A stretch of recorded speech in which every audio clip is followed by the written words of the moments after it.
여러분은 연합이라는 말이 어떤 느낌으로 다가옵니까?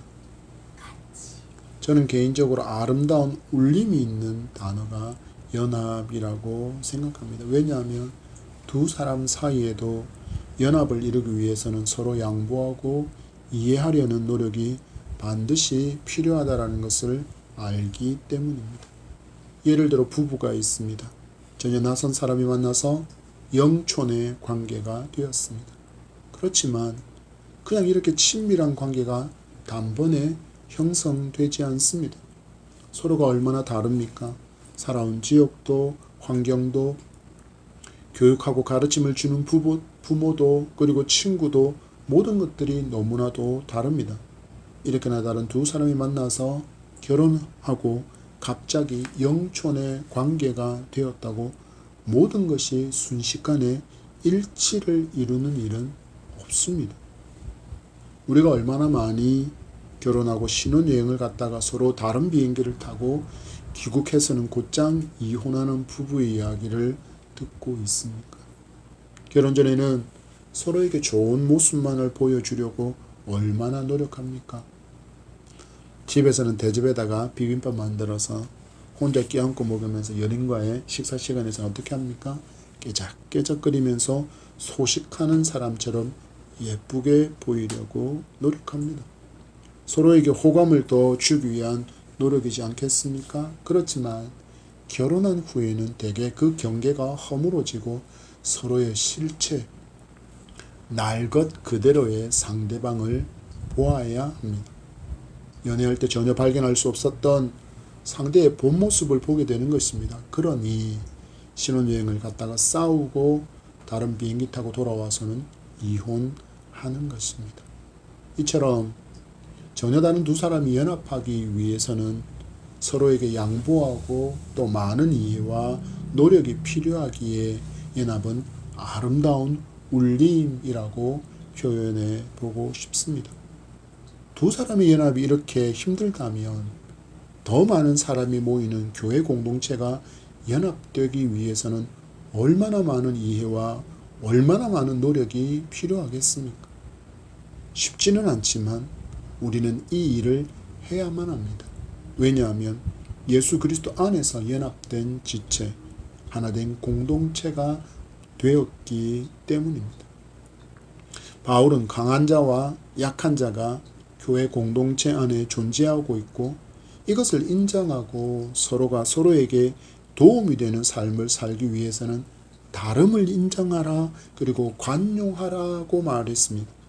그리고 그 이유가 예수 그리스도께서 우리를 받아주셨기에 우리도 받아주는 것이 마땅하기 때문이라고 말씀을 통해서 밝히고 있습니다. 오늘 본문에서는 예수 그리스도께서 하나님과 우리의 연합을 이루신 후에 성도는 어떤 삶을 살아야 하는가에 관해서 말씀하십니다.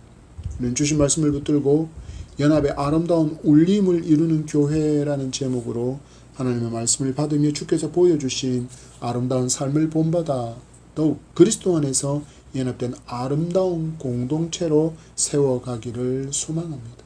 그리고 이 연합이 점점 누룩처럼 확장되어서 물이 바다덮음같이 여호와의 영광을 인정하는 것이 가득한 그런 하나님이 기대하시는 세상을 만들어가는 주의 백성으로 살아가려는 그 도전과 결단이 말씀 앞에 있기를 축복합니다. 지난 시간 우리는 믿음 안에서 이제는 전혀 관계가 없었던 우리가, 남과 같았던 우리가 이제는 남이 아니라 그리스도로 인하여 그리스도 안에서 지체 관계가 되었다라는 말씀을 배웠습니다. 아이들이 많이 하는 게임 중에 젠가라는 게임이 있습니다. 나무 조각을 켜켜이 쌓아두고 하나씩 조각을 빼내면서 무너지지 않게 하는 게임인데 하나씩 빼다가 무게 균형과 중심을 잡고 있던 나무 조각을 빼면 와르르 하고 무너져 버리게 됩니다. 저는 신앙의 공동체인 교회의 성도가 이와 같다고 생각합니다. 많은 성도가 이렇게 이야기합니다.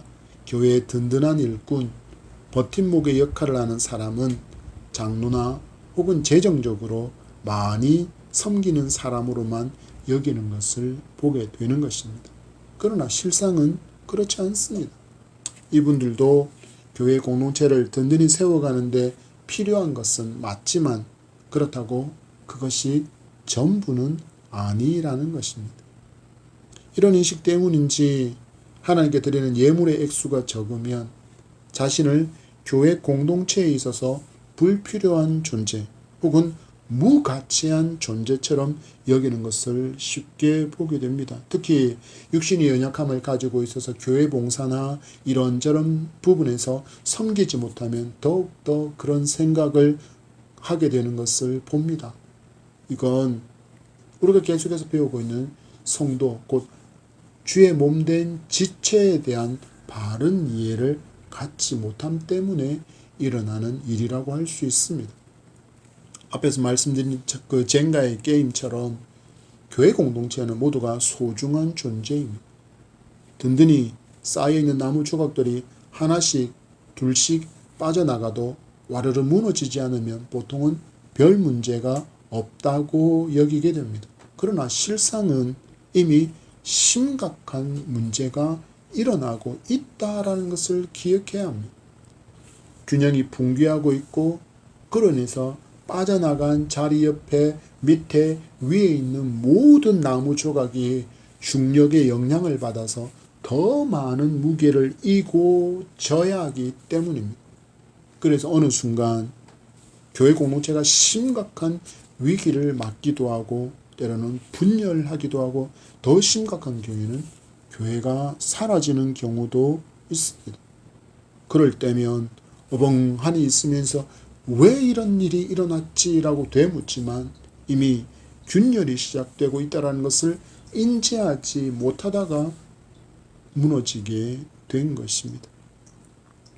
여러분이 하나님 나라의 모형인 교회 공동체를 이루는 너무나도 소중한 지체라는 사실을 잊지 마십시오. 나 하나쯤이야, 나 같은 건 이 교회에 없어도 괜찮아라고 여기지 마시라는 것입니다. 너와 나 할 것 없이 모두 예수 그리스도의 피값으로 대속받은 하나님의 자녀이기 때문입니다. 이것이 연합을 이루어가는 성도가 반드시 가져야 할 마음의 자세입니다. 바울이 예수님께서 화목을 위해서 어떤 일을 하셨는지를 구체적으로 알려주는 말씀을 받습니다. 8절입니다. 시작.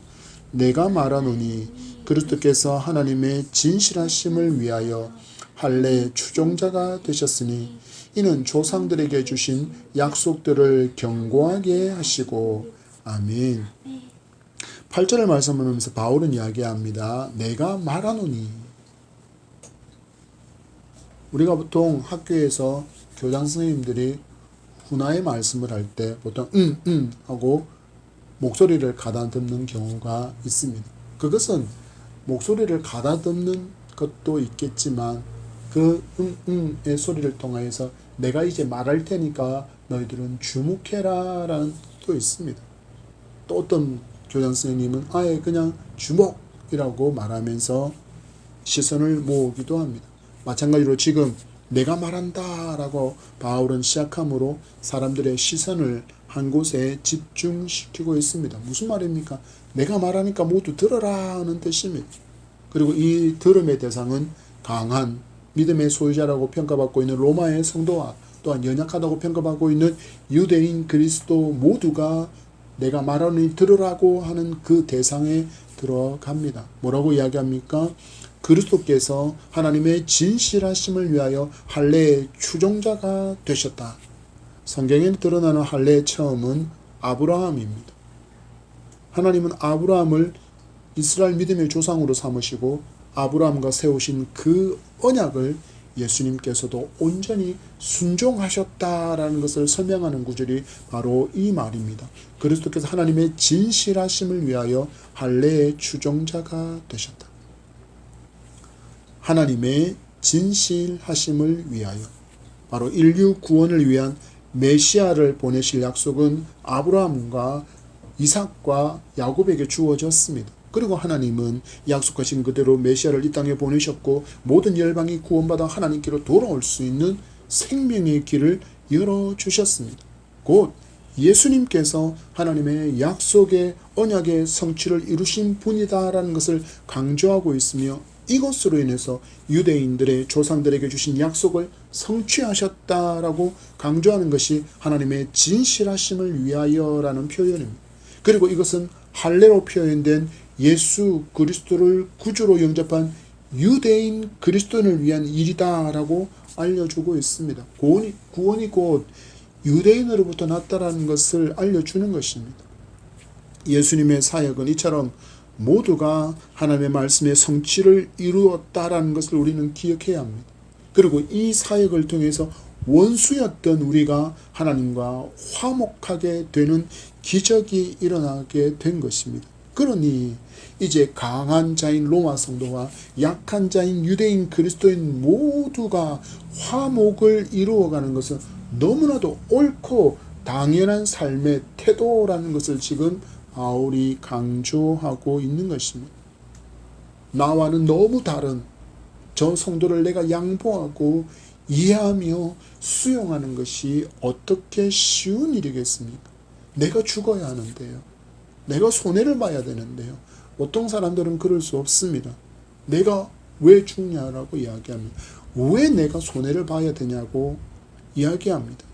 그러나 주님께서 나에게 행하신 그 놀라운 은혜를 생각하면 우리 모두 할 수 있습니다. 그리고 우리가 이렇게 살아감으로 인해서 우리의 삶이 하나님께 영광을 돌릴 수 있기 때문에 성도는 그 삶이 하나님께 찬양이며 영광을 돌리는 삶이 되어야 합니다. 9절의 말씀을 보십시오. 시작. 이방인들도 그 긍휼하심으로 말미암아 하나님께 영광을 돌리게 하려 하심이라. 기록된 바 그러므로 내가 열방 중에서 주께 감사하고 주의 이름을 찬송하리로다 함과 같으니라. 아멘. 바울은 이어지는 말씀을 통해서 예수 그리스도의 구원은 유대인만의 것이 아니다라고 말씀합니다. 구원은 유대인에게서 났지만 이 구원은 유대인만의 몫이 아니라고 말씀하는 것입니다. 곧 예수 그리스도의 죽으심과 부활하심, 승천과 재림의 그 모든 일들이 이제는 열방을 위한 것, 이방인들에게도 구원의 길, 복음의 길, 생명의 길이 열렸다라는 것을 알려주고 있는 것입니다. 바울의 표현을 보십시오. 이방인들도 그 긍휼하심으로 말미암아 하나님께 영광을 돌리게 하려 하심이라. 믿음의 연약한 자로 여기며 비판의 대상으로 삼았던 유대인들에게 그리스도가 오셨다라는 것을 너희들 이방인 로마 성도는 기억하라라는 것입니다. 바울은 연합을 강조하면서 하나님과의 바른 관계, 성도 간의 바른 관계를 세워가야 한다는 것을 말씀하고 있는 것입니다. 이 진리를 알지 못하면 너희들은 연합할 수 없다라는 의미입니다. 하나님은 말씀을 통해서 약속하신 때가 되면 이방인들이 유대인들이 예배하는 곳으로 와서 함께 하나님을 경배하게 될 것이라고 예언하고 있습니다. 그리고 이 약속의 말씀의 성취가 예수 그리스도로 통하여 이루어졌다라는 것을 기억하며 성도는 모든 삶으로 하나님께 영광을 돌려야 합니다. 이것이 가능하기 위해서 성도는 뭐 해야 합니까? 바로 예수 안에서 연합을 이루어 가야 합니다. 서로가 불화하는데 어떻게 하나님께 영광을 돌릴 수 있겠습니까? 누군가와 다투면서 어찌 하나님께 바른 찬양을 할 수 있겠습니까? 그래서 성도는 서로에게 긍휼과 진실해야 하는 것입니다. 이와 같은 삶을 통해서 아름다운 울림이 있기 때문입니다. 여러분, 피아노를 비롯한 모든 악기는 도, 레, 미, 파와 같은 한 음만을 연주할 수도 있지만 대부분은 두 음 이상을 연주함으로 아름다운 화음을 만들어냅니다. 교회 찬양대를 생각해 보십시오. 모두가 소프라노로만 찬양을 하는 것보다는 거기에 대해서 알토와 테너와 베이스가 더해지면 멋진 화음이 쌓여지고 한 음으로만 찬양하는 것보다는 훨씬 더 아름다운 소리를 만들 수 있다는 것을 매주일 여러분들은 듣고 계시지 않습니까? 여러분이 교회에서 모두가 소프라노 역할만 하려고 한다면, 도드라지고 눈에 띄는 그 역할만 하려고 한다면 그로 인해서 다른 어떤 부분에 반드시 결핍이 일어날 수 있다라는 것입니다. 그래서 어떻게 해야 합니까? 우리는 이름 없이 빛도 없이 낮은 곳에서 지체로서 알토의 역할도 하고 테너의 역할도 하고 베이스의 역할도 하면서 연합과 화음을 이루어 가야 하는 것입니다. 이 아름다운 연합의 화음을 제대로 울리게 하기 위해서는 먼저는 우리는 하나님과 바른 관계를 맺어야 합니다. 그리고 나서 성도 간에도 바른 신앙의 관계를 맺음으로써 더욱더 견고해져야 합니다. 바울은 이것을 강조하기 위해서 7절 끝자락에서 서로 받으라고 말씀하고 있는 것입니다. 성도 서로가 긍휼과 진실함으로 서로를 받으며 아름다운 연합을 이루어 하나님께 영광을 돌리는 우리의 삶이 되기를 축복합니다. 바울은 예수 그리스도께서 구속사역을 담당하심으로 인해서 말씀의 성취가 이루어졌다. 그 후 사도들에 의해서 이방으로 열방으로 복음이 전해졌고 이방인인 로마의 성도에게 복음이 전해졌다라는 것을 알려주는 것입니다. 그리고 이 복음을 들은 후에 성도는 어떤 신앙의 태도를 가지고 살아야 하는가라는 부분들에 대해서도 이렇게 교훈을 주고 있습니다. 10절과 11절의 말씀입니다. 시작. 또 이르되 열방들아 주의 백성과 함께 즐거워하라 하였으며 또 모든 열방들아 주를 찬양하며 모든 백성들아 그를 찬송하라 하였으며. 아멘. 먼저는 무엇이 우리에게 필요하다고, 우리의 신앙 태도가 필요하다고 이야기합니까? 주의 백성과 함께 즐거워할 것을 말씀합니다. 여러분, 믿음은 즐거움이어야 합니다. 이 즐거움을 제대로 누리며 살기 위해서는 내게 임한 복음의 능력이 무엇인지를 잘 알아야 합니다. 이 복음의 능력이라는 것은 처음 사람 아담의 범죄로 인한 그 하나님의 죄의 진노와 저주 아래에서 허덕이며 절망의 나날들을 보내던 인류에게 구원의 복된 소식인 예수 그리스도로 말미암아 임한 참 자유이며 또한 율법에서의 자유가 바로 우리가 누리고 있는 복음의 능력이라는 것입니다. 그리고 이 자유를 어떻게 얻을 수 있습니까? 오직 예수 그리스도를 믿음으로 말미암아 얻을 수 있습니다. 그런 점에서 믿음이 강하다라는 말은 자신만 이 구원의 소식을 누리는 사람이 아니라는 것입니다.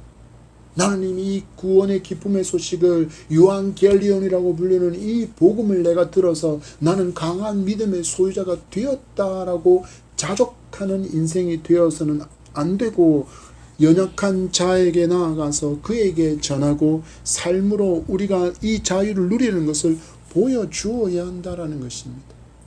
그리고 이렇게 살아갈 때 우리는 아름다운 연합의 화음을 내는 그 신앙의 즐거움을 경험하며 살아가게 될 것입니다. 이것은 세상에 결코 줄 수 없는 주 안에 있는 성도에게 허락된 만족이고 기쁨이며 즐거움이라는 사실을 믿으시기 바랍니다. 여러분, 우리의 신앙생활이 마치 올무에 걸린 짐승과 같이 많은 경우가 대부분 율법에 따라서 자신의 의를 이루려고 하는 율법주의적인 모습을 너무나도 많이 보인다라는 것을 기억하시기 바랍니다.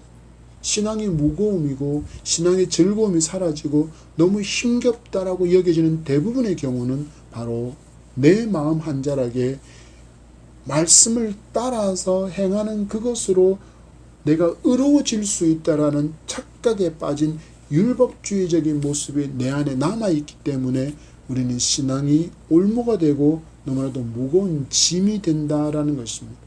이 사람들은 보통 이렇게 생각합니다. 더 드려야 하는데, 더 봉사해야 하는데, 더 섬겨야 하는데, 더 열심히라고 외치는 이유가 무엇일까요? 바로 하나님 사랑, 이웃 사랑이 아니라 내가 이 율법을 준행함으로 말미암아 내가 조금 더 나은 존재, 의미 있는 존재가 되었다라고 느끼려고 하는 것이 바로 율법주의의 잘못된 모습, 그로 인해서 우리는 눌림의 신앙생활을 할 수밖에 없다라는 것입니다. 이렇게 신앙생활을 한다면 당연히 신앙생활이 무거움이고 힘겨움이고 의무적인 것이 되고 맙니다. 당연히 그 안에는 즐거움이 있을 수가 없습니다. 그러나 주의 백성과 함께 연합을 이루고 화음을 쌓게 되는 연합을 이루게 되면 그 즐거움 안에서 함께 구원의 주님을 찬양하는 자리로 나아갈 수 있다라고 말씀합니다. 주의 백성과 함께 찬양하라. 찬양이 마르지 않는 여러분의 삶이 되기를 축복합니다. 찬양은 구원받은 성도의 마땅한 바이기 때문입니다. 기쁨으로 찬양하고 감격으로 찬양하며 즐겁게 찬양하는 우리가 되기를 바랍니다. 그런 점에서 하나님의 교회는 찬양이 가득해야 합니다. 손뼉치고 소고치며 춤추며 뛰며 찬양해야 합니다. 여러분 다윗을 생각해 보십시오. 다윗은 하나님을 찬양하기 위해서 악기 제작자로 유명했습니다. 거기에 더해서 그는 직접 찬양의 시를 지어서 하나님의 백성들과 함께 하나님을 송축하고 찬양했습니다. 어느 경우에는 오베데돔의 집에 있던 하나님의 언약궤가 예루살렘으로 들어올 때는 그 기쁨이 얼마나 좋았던지 덩실덩실 춤을 추었는데 그 춤이 너무 격렬했던지 옷이 흘러내릴 정도라고 성경은 그 모습을 기록하고 있습니다. 우리도 내게 베푸신 이 구원의 은총에 감사하며 뛰며 춤추며 감격하며 찬양할 수 있게 되기를 소망합니다. 교회는 예배가 뜨겁게 타오르고 기도의 불길이 하늘에 닿을 정도로 활활 불길이 솟아야 하고 찬양의 소리가 기쁨의 외침이 되어야 할 줄 믿으시기 바랍니다. 바울은 이처럼 즐거워하며 찬양하는 연합된 성도의 삶을 위해서 반드시 기억해야 할 것이 있음을 이사야서의 말씀을 통하여서 우리에게 교훈을 줍니다. 12절의 말씀입니다. 시작. 또 이사야가 이르되 이새의 뿔이 곧 열방을 다스리기 위하여 일어나시는 이가 있으리니 열방이 그에게 소망을 두리라 하였느니라. 아멘. 무엇을 우리에게 가르쳐주고 있습니까? 우리의 소망의 근원은 오직 한 분 예수 그리스도라는 진리를 가르쳐주고 있습니다. 성도는 모두가 한 분 예수 그리스도만을 구주로 영접하고 믿는 사람입니다. 그래서 성도는 연합이 가능한 것입니다. 바로 한 분 예수 그리스도의 가르침을 배우고 실천하기에 우리는 연합이 가능한 존재라는 것입니다. 여러분 말씀을 주목해 보십시오. 열방을 다스리기 위하여 일어나시는 이라고 예수 그리스도를 소개하고 있습니다.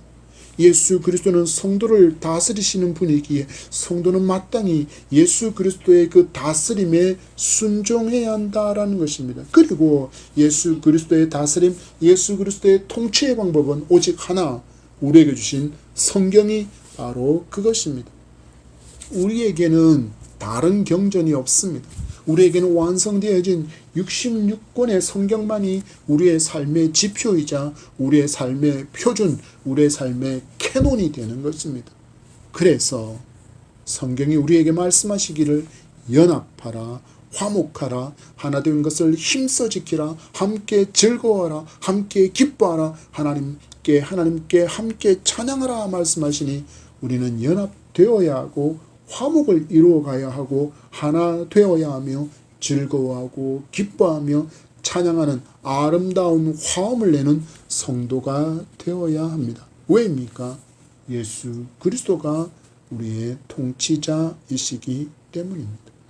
예수 그리스도께서 말씀으로 우리에게 이것을 명령하시기 때문입니다. 주님의 통치에 기쁨으로 순종하는 성도가 되기를 소망합니다. 13절의 말씀입니다. 시작. 소망의 하나님이 모든 기쁨과 평강을 믿음 안에서 너희에게 충만하게 하사 성령의 능력으로 소망이 넘치게 하시기를 원하노라. 아멘. 하나님은 믿음 안에 거하는 자만이 얻을 수 있는 모든 기쁨과 평강이 어떻게 되기를 원하신다 말씀합니까? 충만해지기를 기대하신다 말씀합니다. 그래서 우리는 화평과 화목을 깨뜨리고 연합을 흔드는 사람이 되어서는 안 되는 것입니다. 여러분, 교회 안에서도 내 영향력과 내 목소리를 얼마나 내고 싶습니까? 사회에서의 직위가, 사회에서의 직함이 교회 안에서도 그대로 영향력으로 드러나고 싶기를 원하는 많은 사람이 있지만 그럴 수 없습니다. 저 하늘에서 보시는 하나님 앞에서 우리는 구속의 은총을 입어 의인이라고 칭함을 받게 된 모두가 하나님의 자녀일 뿐이기 때문입니다. 그래서 교회는 높고 낮음이 있을 수 없고 교회의 직분이 사회에서의 계급처럼 직위처럼 자랑거리가 될 수 없는 것입니다. 교회에서 많이 섬기는 것, 많이 헌신하는 것, 많은 물질로 섬기는 것 또한 나를 드러내는 한 방편이 될 수 없습니다. 바울은 고린도 교회에 보낸 편지를 통해서 뭔가 교회 공동체 안에서 누구라도 칭찬할 만한 그런 커다란 업적과 위대한 업적을 남길 만한 일을 했다고 할지라도 그것이 자기를 드러내고 내세우지는 자기를 높이는 그런 근거로 삼지 말라라고 이렇게 권면합니다. 고린도후서 10장 17절 말씀에 자랑하는 자는 주 안에서 자랑할지니라. 자랑하는 자는 주 안에서 자랑하라. 주님께 자랑하라 하는 것입니다. 여기서 주님께 자랑하라. 여러분 주님 앞에 자랑할 수 있을까요? 아니요. 어떻게 주님 앞에 자랑할 수 있겠습니까? 그 십자가 앞에 내가 뭔가를 조금 했다고, 내가 물질을 조금 바쳤다고, 내가 조금 헌신했다고, 하나님 나 이거 잘했죠라고 말하는 것 자체가 교만일 수도 있기 때문입니다. 교회에서 놀라운 일을 한다고 해도 사람에게는 자랑할 것이 전혀 없다는 것입니다. 하나님께서 인정해 주시는 것을 족하게 여기며 많이 섬길 수 있는 건강과 재물을 허락하신 하나님께 감사할 뿐인 것이 교회 안에서의 섬김과 헌신임을 기억하시기 바랍니다. 이 교훈을 따르지 않을 때 우리는 교회 공동체의 화평과 그리고 연합과 화음을 깨뜨리는 존재가 될 수 있습니다. 여러분 말씀을 보십시오. 기쁨과 평강을 충만하게 하시는 분이신데 그 기쁨과 평강을 약화시키거나 깨뜨린다면 하나님께 정면 도전하는 어리석은 일을 하고 있는 것입니다. 이 진리를 알지도 못하고서 나를 드러내고 나를 알아주지 않는다고 화내고 적은 물질로 헌신한 이들을 폄하하고 눈을 내리깔면서 보는 것은 얼마나 미련한 일이겠습니까? 여러분 우리는 성령이 하나 되게 하신 것을 힘써 지키며 소망이 넘치게 하는데 더욱더 힘을 내는 그런 우리이기를 축복합니다. 이를 위해서 곁에 있는 지체의 소중함을 잘 아시기 바랍니다. 여러분 내 기준으로는 헌금도 나보다 적게 하고 교회 봉사도 섬김도 그 시간이 너무 부족해 보이는 저 교회가 아니 저 성도가 우리 교회에 필요한가 라고 여기지 마십시오. 지금 그 연약해 보이는 아니 무가치해 보이고 불필요해 보이는 그 성도가 다른 이와 함께 내 어깨를 누르고 있는 짐을 함께 받쳐서 나누어 지고 있기 때문입니다.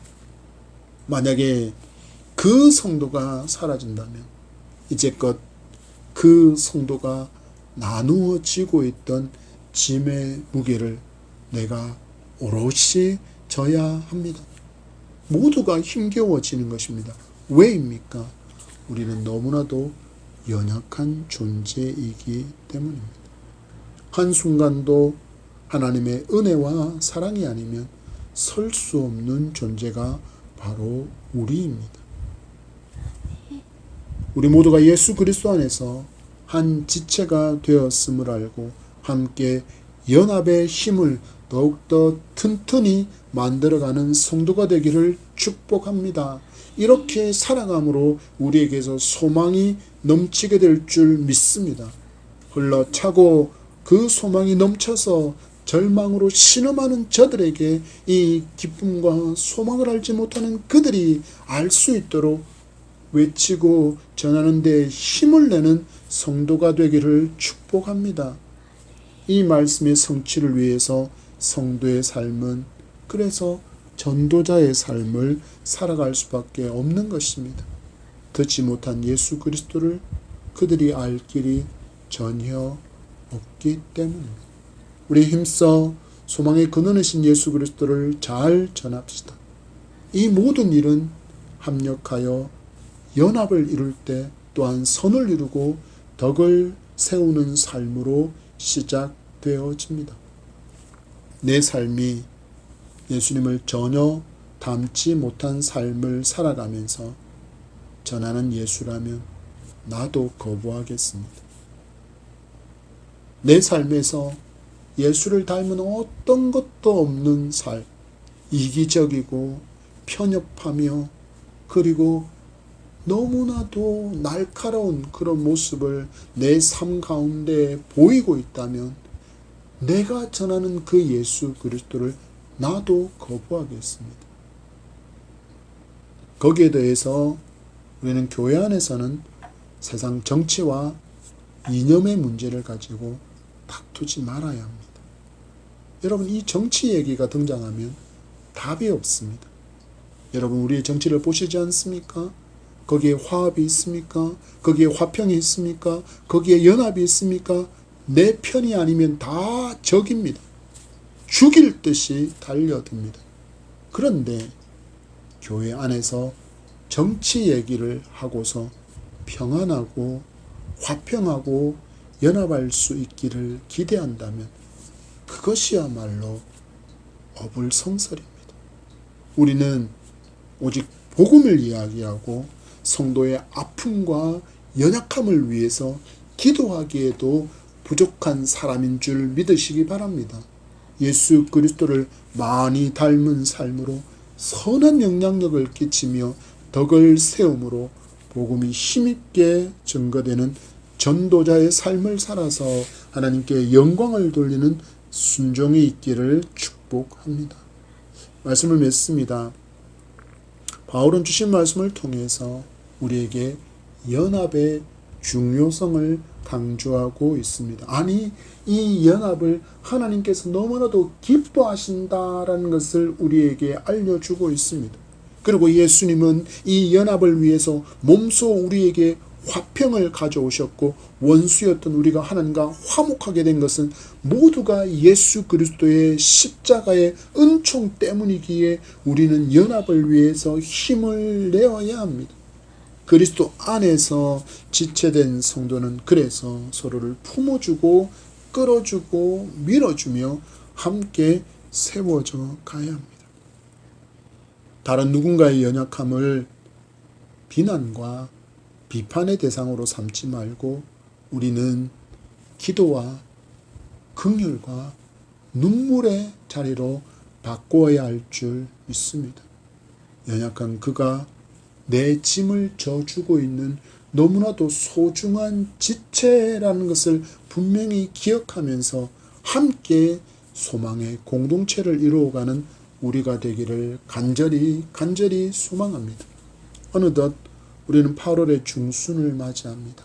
그리고 다음 주면 가을의 절기들이 시작됩니다. 더위가 수그러지기 시작하는 처서가 한 주 후인 다음 주 수요일입니다. 여러분, 결실의 계절을 위해서 그동안 여러분들이 수고한 땀이 아름다운 믿음의 풍성한 성령의 열매로 주렁주렁 맺히는 삶이 되기를 축복합니다. 우리 이를 위해서 우리가 서로 존재하고 있다는 것을 인정하시기 바랍니다. 그리고 연합을 견고하게 화평하며 아름다운 화음을 더욱더 아름답게 내는 예담향의 공동체가 되기를 소망합니다. 우리에게서 흘러넘치는 예수 닮음의 향기를 통해 많은 사람이 주님께로 돌아와 하나님의 나라와 의가 확장되는 역사가 풍성히 일어나기를 소망합니다. 이 생명의 역사, 이 연합의 역사, 복음의 역사를 이루어가는 데 필요한 모든 것이 여러분의 삶에 차고 흘러 넘치는 풍성이 있기를 축복합니다.